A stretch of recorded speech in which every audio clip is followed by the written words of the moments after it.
valorando esos beneficios directos e indirectos que supone para los municipios la localización de los grandes servicios sanitarios en sus localidades, pero buscando el mayor consenso y el mayor diálogo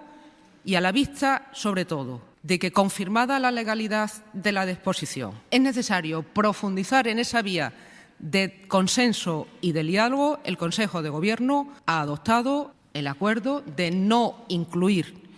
en el proyecto de ley que se remite a la Asamblea con esta misma fecha la disposición que afectaba directamente los inmuebles del Servicio Extremeño de Salud,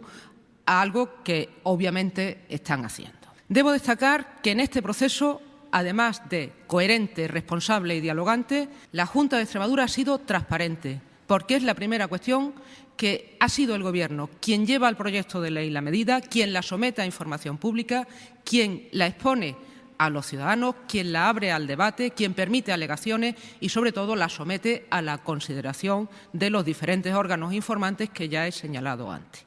En la anterior ocasión, esta medida se llevó vía enmienda a la Asamblea de Extremadura para suprimirla de una norma como la que la contemplada. Por eso insisto en que, en aras del consenso, del diálogo y, sobre todo, manteniendo nuestro sentido de responsabilidad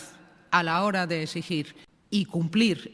las normas, finalmente hemos decidido que en esta ley de medidas, en esta ley de acompañamiento, que en este proyecto de ley que les estoy explicando, no se incluirá esa disposición y, por lo tanto, queda suprimida del texto que se remite a la Asamblea con esta misma fecha.